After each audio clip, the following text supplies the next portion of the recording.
Hello friends, आज हम बात करने वाले हैं स्टैंडर्ड 8 इंग्लिश मीडियम। हमारा सब्जेक्ट है साइंस। उसमें हमारा chapter number 2 microorganisms, friends and पोई।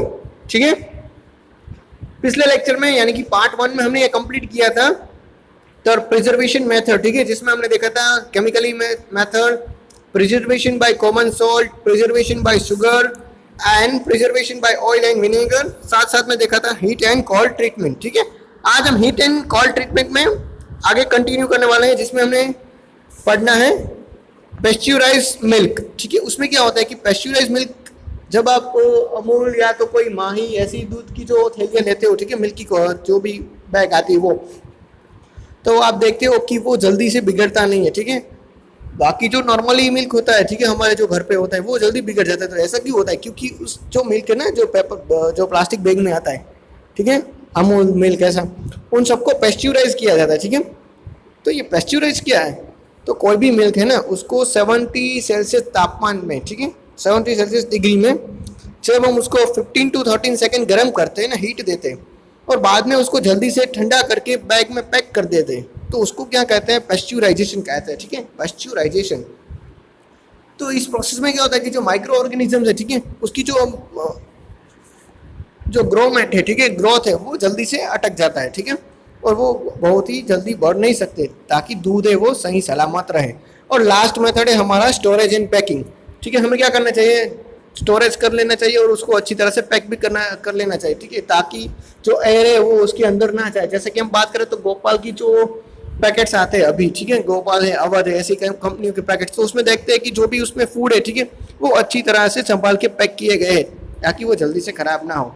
अब बात करने वाले हैं नाइट्रोजन फैक्ट्री एक्शन। ठीक है, फैक्ट्री एक्शन मतलब क्या होगी, उसकी स्थापना कैसे होती है? तो जो नाइट्रोजन है, ठीक है, वो हमने उसके बारे में तो हमने क्लास 6 और 7 दोनों में पढ़ा कि नाइट्रोजन क्या है और कैसे हेल्प करता है। ठीक है, तो हमने हमारे इस लेसन में भी हमने देखा था कि नाइट्रोजन है वो क्या करता है कि जो भी जमीन है, ठीक है, हमारी लैंड है, उसको फर्टाइल में मदद करता है। तो नाइट्रोजन है वो ज़रूरी भी है बेहद। तो नाइट्रोजन का स्थापन कौन करता है? तो माइक्रो ऑर्गेनिजम्स। ठीक है, और स्पेशली बात करें तो नाइट्रोजन का जमीन में स्थापन है वो करते हैं राइजोबियम। ठीक है, कौन करते हैं? राइजोबियम। और नाइट्रोजन की यूजफुलनेस और उसकी बात आगे चलो देखते हैं नाइट्रोजन में कि उसकी यूजफुलनेस और वो क्या है। नाइट्रोजन है वो क्या होता है कि वो है जो भी प्लांट्स होते हैं ना, ठीक है, वो क्या करते हैं, जो भी फोटोसिंथेसिस प्रोसेस करते हैं ना, उसके बाद क्या होता है कि नाइट्रोजन है वो उसकी बॉडी में वो प्रोटीन्स, विटामिन्स, मिनरल्स है वो पहुंचाने में हेल्प भी करता है। साथ साथ नाइट्रोजन है वो प्रोटीन का सबसे बड़ा पावरफुल एक सोर्स है। ठीक है, और जनरली जो एनिमल्स और जो ह्यूमंस है वो प्रोटीन के लिए किसके ऊपर डिपेंडेंट रहते हैं? तो प्लांट्स के ऊपर, ट्रीज के ऊपर डिपेंडेंट रहते हैं। तो हमें नीचे एक नाइट्रोजन चक्र भी दिया गया है। ठीक है, नाइट्रोजन साइकिल, उसको भी हमें पढ़ना है। उससे पहले देख लेते हैं कि यहाँ पे हमें देखने को मिलते हैं ना जो भी ये जमे हुए, ठीक है, वो है राइजोबियम। ठीक है, राइजोबियम जो भी बैक्टीरियाज है ना वो है। अब देखते हैं नाइट्रोजन। नाइट्रोजन क्या होता है कि नाइट्रोजन है वो पूरे जो एटमॉस्फेयर है ना उसमें 78% है। ठीक है, सबसे बड़ा उसी का जता है, और बिना नाइट्रोजन के हम लाइव नहीं कर सकते। तो चलो देखते हैं नाइट्रो ऑर्गेनिज्म से, ठीक है, नाइट्रोजन चक्र उसमें किस तरह से वर्क करता है। पहले क्या होता है कि हम शुरुआत से देखते हैं कि एटमॉस्फेयर में नाइट्रोजन है।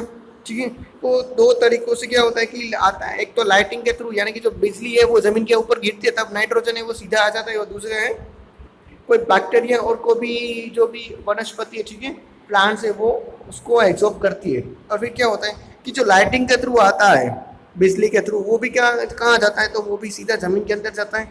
और जो भी बैक्टीरिया से जो भी वनस्पति सड़ चुकी है उसमें से प्रोटीन निकाल के कहाँ पे जाने देगा? सीधा ही जमीन के अंदर। टोटली क्या होगा कि जो नाइट्रोजन है वो सीधा ही जमीन के अंदर आ गया। ठीक है, अब जमीन के अंदर से भी दो रास्ते हैं। ठीक है, एक क्या होगा कि एक है वो कोई भी ट्री है उसका नाइट्रोजन का यूज जमीन के अंदर से करेगा। ठीक है, और उसी ट्री को एनिमल्स, प्लांट खाएगा, और फिर क्या होगा कि एनिमल्स और जो प्लांट्स है, जो भी ह्यूमंस है, वो मर जाएंगे। ठीक है, तो उसके अंदर का नाइट्रोजन है वो वापस सॉइल के अंदर चला जाएगा। ठीक है, और दूसरा यूज़ क्या है कि जो भी सॉइल है, ठीक है, वो क्या करेंगी कि वो उसके अंदर जो भी बैक्टीरिया, वायरस हो गए ना, वो क्या करेंगे कि गैस के फॉर्म में नाइट्रोजन को वापस एटमॉस्फेयर में रिलीज कर लेंगे। इन द सेंस कि नाइट्रोजन है वो न्यूट्रल हो जाता है, ठीक है, यहाँ से देखो जमीन के अंदर और जमीन के अंदर से वापस एटमॉस्फेयर में आ जाता है। ओके, तो फाइनली हमारा यहाँ पे micro organisms friend and Foy वाला यूनिट है वो कंप्लीट होता है। चलो एक बार उसकी एक्सरसाइज है वो कंप्लीट कर लेते हैं जल्दी जल्दी। पहला लिखा है filling the blanks.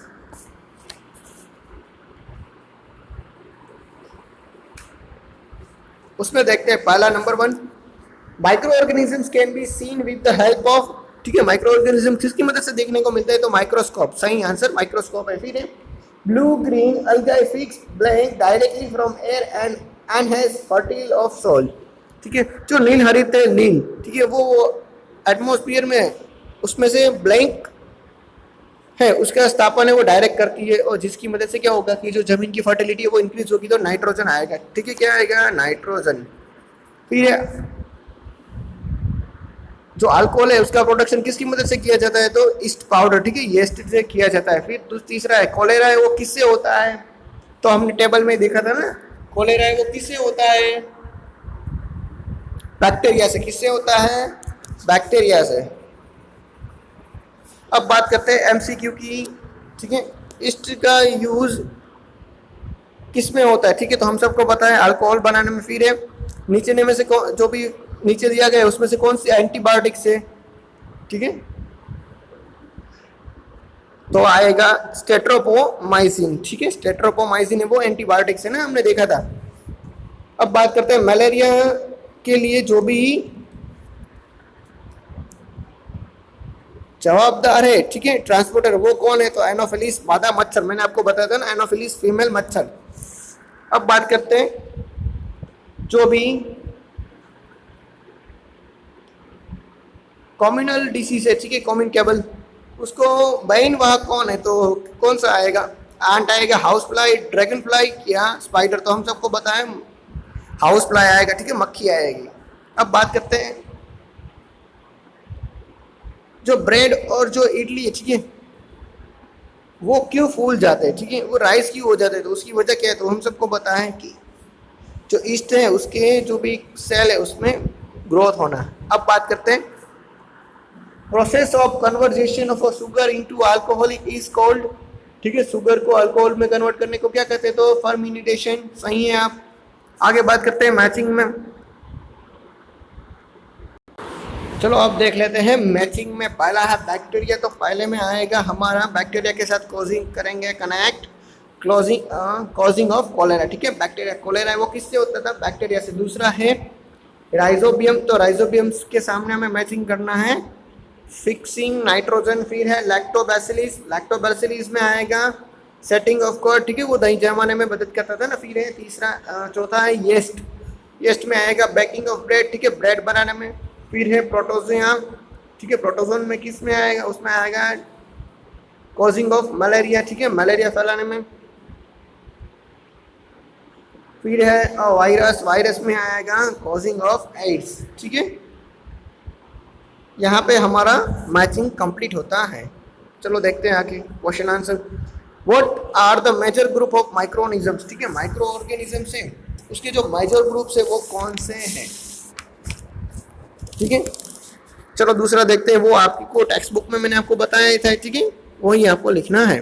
Number 6, name the micro organisms which can be fix atmosphere nitrogen in soil, ठीक है, आपको उस जो जीव है, ठीक है, माइक्रो ऑर्गेनिज्म है उसका नेम देना है जो क्या करता है, एटमॉस्फेयर में से नाइट्रोजन है वो डायरेक्टली सॉइल में एस्टेब्लिश करता है।